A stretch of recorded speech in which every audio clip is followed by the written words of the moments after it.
Yo, what's going on, everybody? This is Dylan Talk Sports. My name is Dylan. In this video, if you haven't heard the news already, you probably have already heard it unless you've been living under a rock. Joe Burrow, the quarterback for the Cincinnati Bengals, he has a torn ligament in his throwing hand and his thumb that he's going to be now completely out for the rest of the season. And I realize I'm not a Bengals fan, I'm a Browns fan, but what I wanted to do with this is I kind of want to talk about the injury because this is some very big breaking news. So I wanted to kind of dive in, talk about the injury, what exactly it means, and then I kind of want to talk about two different things. First thing, Bengals actually already knew about this injury, but they didn't disclose it. So now there's going to be some possible fines coming out. We're going to talk about that a little bit. And then the second thing I kind of want to talk about is how this impacts the AFC North. Because now with the Cleveland Browns already are without Deshaun Watson, Cincinnati Bengals are not going to be without Joe Burrow. And I might talk a little bit about it, but Lamar Jackson, he's going to be without his best receiver and Mark Andrews for the rest of the season. He's done for the year. And we already know the Steelers just somehow are winning football games. So what we're going to discuss is the impact on the AFC North that this has, because we all thought the Bengals, they were just going to creep right back up into the AFC North race. They were going to win this division like it's nothing, like the past 2 years they've already done. But now with Joe Burrow being done, whose division is it to take? Is it the Ravens now that they look like they're kind of healthy, but even though Mark Andrews is gone? Is it the Steelers because they're just tumbling their way into wins? Is it the Browns? Maybe they can find a way to win games at the end of the year. We're going to discuss it all. But without further ado, as always, if you're going to enjoy today's video, make sure you do drop a like. And without further ado, let's get into it.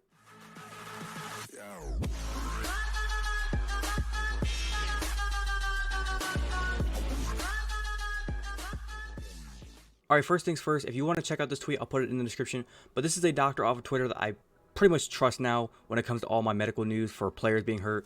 Jesse Moore. It says here, Cincinnati Bengals quarterback Joe Burrow is out for the remainder of the 2023 season after suffering a torn ligament in his right wrist. Basically, what it is there's a ligament here in the wrist, and if you watch the Thursday Night Football game, he already had a splint on his hand coming into the game, and I guess you could say he was kind of trying to protect his hand throughout the game, but in the first quarter there was a couple of moments where he went on the ground, whether it was just getting hit. I think he got sacked twice, where he went on the ground and he was pressing his hand into the ground to brace his fall, and it was, I'm guessing, re-aggravating the nerves. I'm thinking Joe Burrow's thought process was going into the game, he said, I can play through it, I can toughen it out, but there is a difference between hurting like a bone and maybe a muscle and then a torn ligament and sometimes even nerves. Because whenever we saw Joe Burrow go down in the end of the first half, we were all thinking maybe it's a stinger, maybe he'll be able to play through it, because stingers, they're one of those injuries.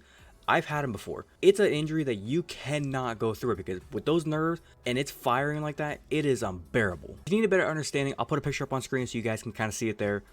Basically kind of give you a diagram of where the ligaments are kind of in your hand if you're not used to medical analogy and you want to have a better picture. There you go. But now moving forward, we now know what the injury is. We're going to discuss the fact that the Bengals kind of already knew about what was going on and they didn't disclose the information. Joe Burrow, when the Bengals were getting into this stadium, coming off the plane, landing in Baltimore, you saw there were the videos Cincinnati Bengals put up online where it showed him getting off the plane and he had a splint on his hand. Like I said, the thing that's kind of curious about that is coming into the game, the Bengals released their injury report. Joe Burrow was nowhere on that injury report. Do not practice, not limited in practice. He was full go. He was ready to go. No injuries, nothing. But then when he got to the game, he's got that splint on his hand. Everybody's talking about like what's going on here. He's got a compression sleeve on his elbow. And then we go into the game and not even midway through the first quarter, it's already like, what's going on with Joey? And then we get to the end of the second quarter. He threw that one touchdown. And I think right after he threw that touchdown, that ligament in his wrist, I feel like it just went poof and gone. Now, real quick, I kind of want to summarize kind of what exactly went wrong with this. For those of you who do not know, within kind of like the CBA or like the agreement that the NFL Players Association, the NFL, everybody kind of within the NFL league kind of has an agreement that when a player is hurt or injured or anything of the ordinary like that, whether it be having the flu, the fever, a broken bone, a torn ligament, a sore muscle, anything of the ordinary, you need to report it to the league. And the reason why they need to do that is because it sounds a little bit foolish, but when it comes to Vegas, sports bettors, they need to know where the line needs to be. Because if coming into this game, obviously, I believe the line was like 3 points for the Ravens.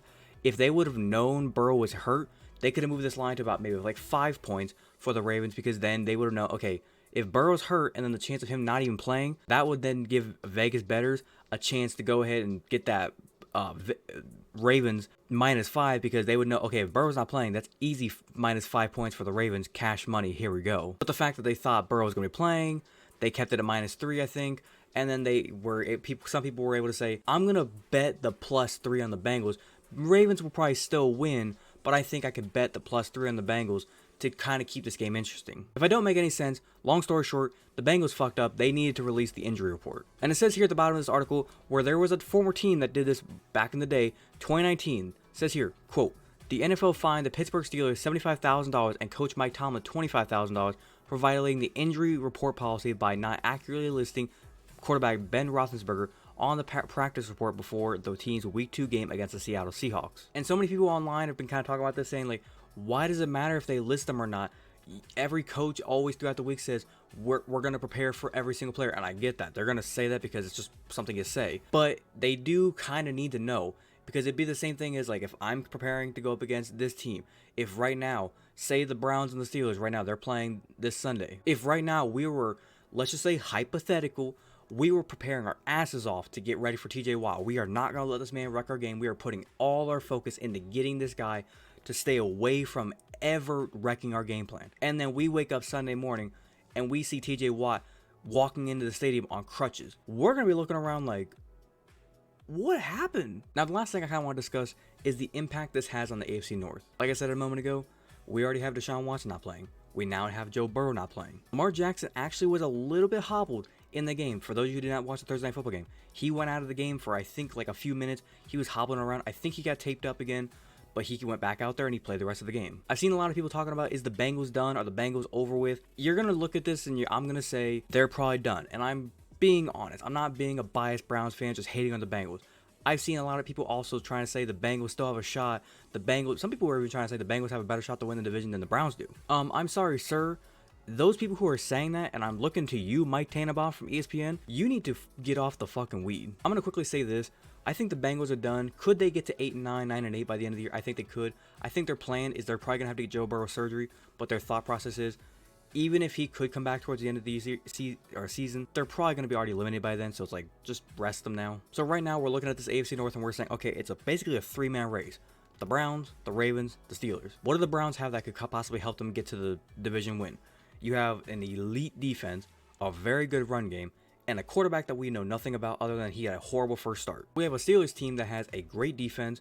We have a subpar quarterback play, offense, not really doing anything out there, but you have an elite head coach. And then you have the Ravens, who have, I think, a good defense, a good head coach, a great quarterback, and a really good run game. I'm going to kind of finish up by saying this.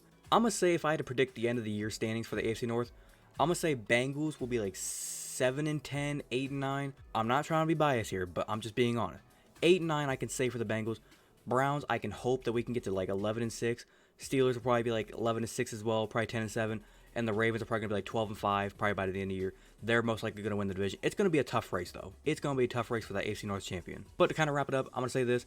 Best of luck for Joe Burrow. I wish him well. Wish him nothing but best health for him. Other than that, that's going to do it for today's video. Hopefully you guys did go on to enjoy today's video. If you did enjoy today's video, make sure you do drop a like. It's very much appreciated to do so. If you wanted to watch the entire today's video, thank you very much, and you had a different opinion on the Joe Burrow injury, or you kind of have a question about the injury and you want to ask me in the comment section down below, feel free to do so. Leave a comment down below.